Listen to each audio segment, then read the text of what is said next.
Welcome to Tin Pod Radio. I was just a brittle stone, buried in the earth alone. So how are you doing? It's been a really long week at the end of 2 years worth of long weeks. Like, I worked a lot of restaurant jobs. I did them every summer when I was in college, the first time I was in college. And I did everything from dishwashing to prep cooks in big restaurants, small fast food, everything.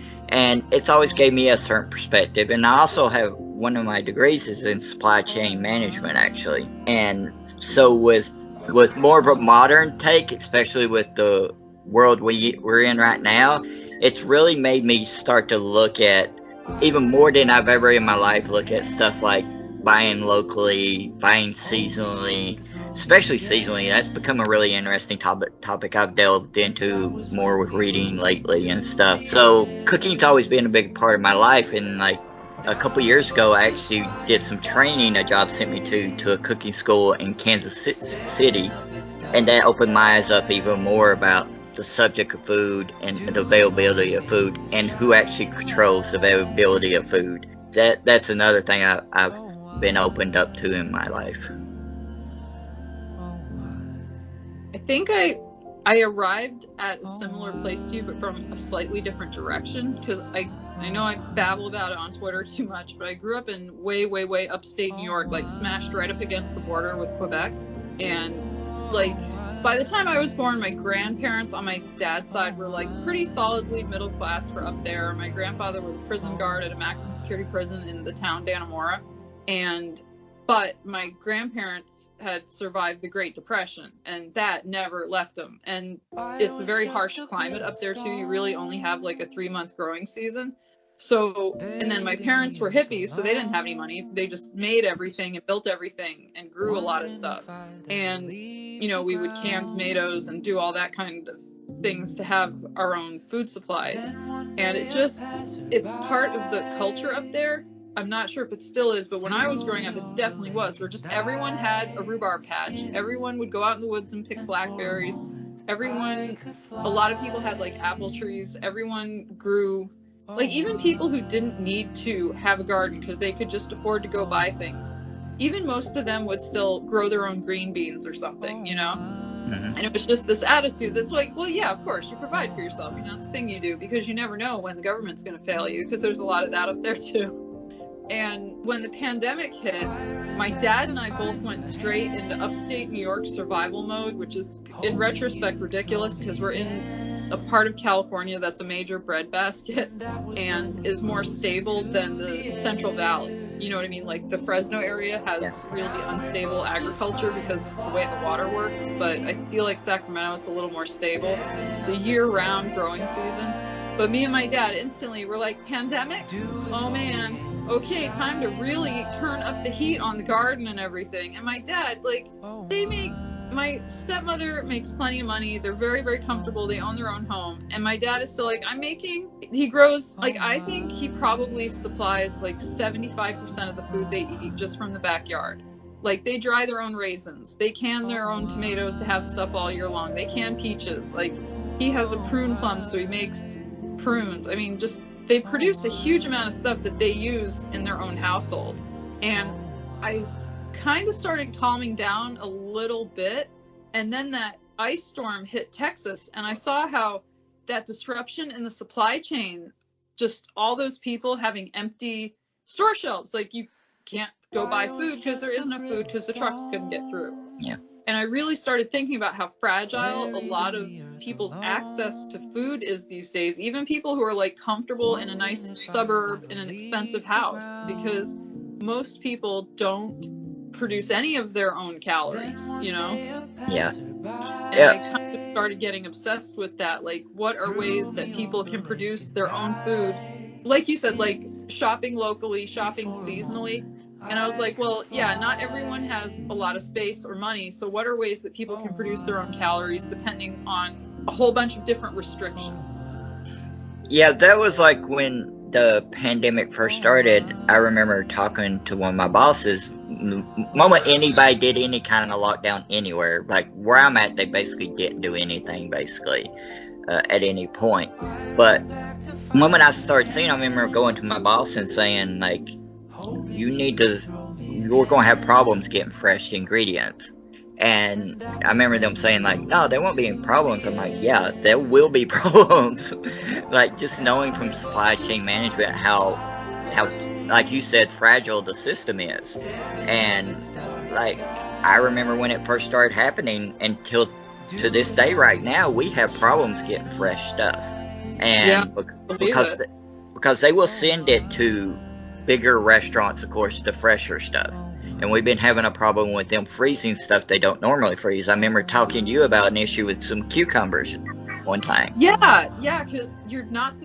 All I know about cucumbers is that if you freeze them, they get really gross. Yeah, they do.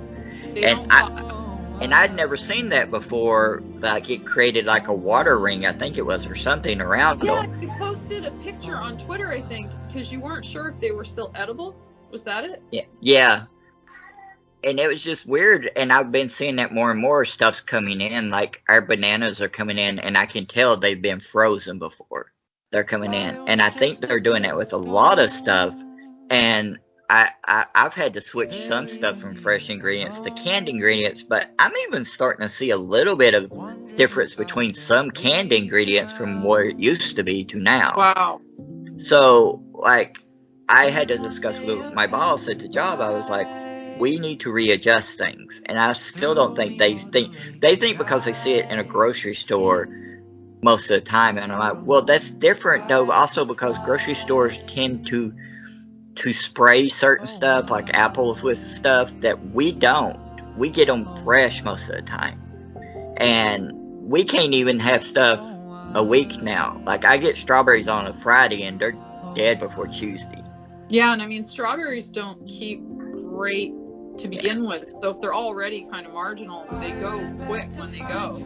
And that's also like when, like, with the pandemic hitting, like we personally have tried to grow little gardens for a long time, like balcony gardens, just for like herbs and stuff like that, because they have to be really expensive. And at my job, I've been talking to my boss lately about, like, okay, I work at a private school, so we have more funding than most schools. We cook more actual meals than like public schools, which is a shame that we make better meals, but we got more money, of course. So we have a lot of waste left over. So I've been talking to him about maybe starting to can some stuff, or I'm looking up recipes all the time. Like the other day, I was looking up tons of recipes for what can I do with leftover oranges. Most of them were about using them for cleaning. But I was just looking up stuff like that, and could you use them to make marmalade? Could you use them in some other form that stores them? That makes total sense. Yeah, and I think like a lot of people are going to have to start looking at that. And it's not like you said, it's not even like a panic thing. It's like we need to take a relook at how we look at buying food. Like, we should be buying seasonally. Like, even before like pandemic and stuff, we would get weird shaped like strawberries because they would be out of season, or we would get like really, like, really tiny ones.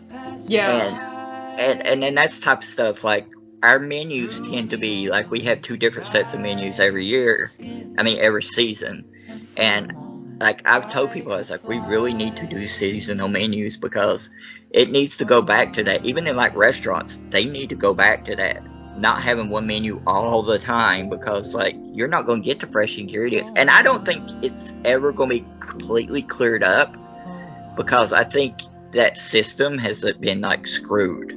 And I think, and like, when people talk about restaurants being like, a lot of people got tired of how they were treated when it started, I think a lot of people, when it comes to working in growing jobs, were also like, you're gonna make me work during this? Yeah, I mean, I know they don't treat farm workers well at all. No. For the majority of the country, it's like they're underpaid. It's a ton of really hard, backbreaking labor. Yeah, and even like a small garden like we have, that's a lot of work to keep up with it.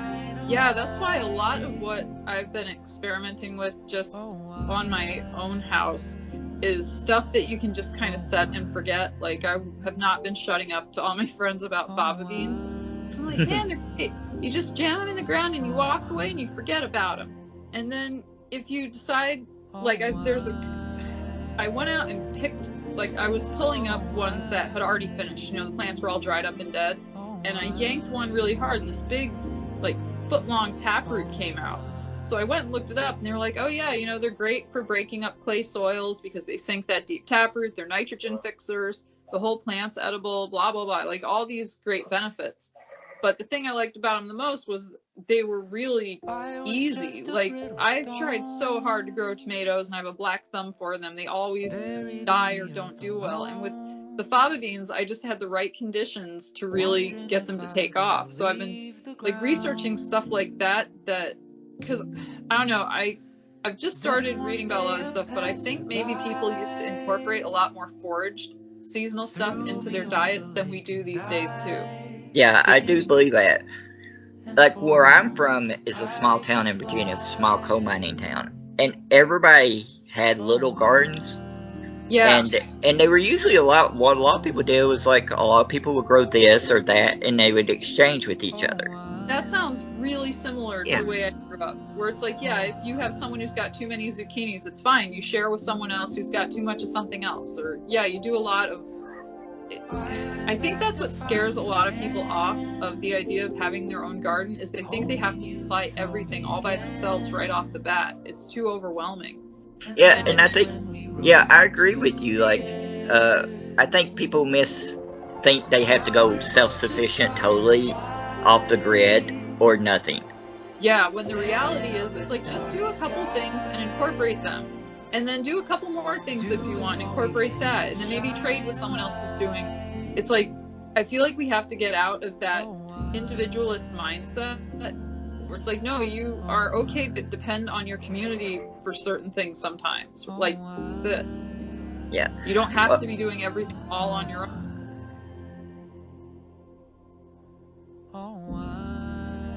We hope you enjoyed this Tin Universe production. The voice of Tin Universe is Stacey Taylor. For ebooks, webcomics, short films and more, head over to tinuniverse.blogspot.com. Coming soon to Tin Pod Radio.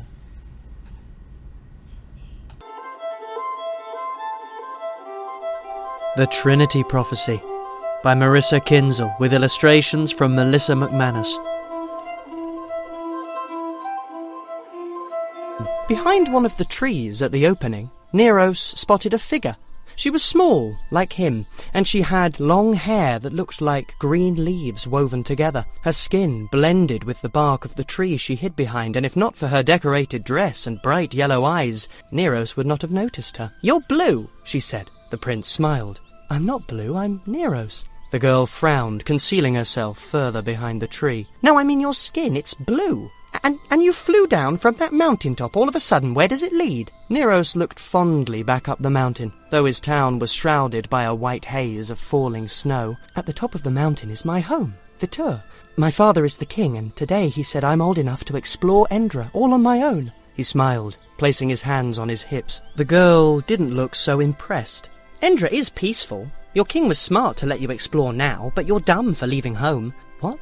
Why?" "Because you have no means of protection." The girl came out from behind the tree, gesturing to Neros with open palms. "What on your person would protect you if I attacked you?" As if to prove her point, the girl stretched out one arm, summoning long limber vines from the tree's canopy. She sent them to wrap around Neros, constricting his body and pinning his arms to his sides as they slipped and circled his torso. The prince cried out in surprise as he was lifted off the ground and brought closer to the girl. "See, you're defenseless," she proclaimed, grinning in defiance. "How do you know that I won't kill you right here, right now?"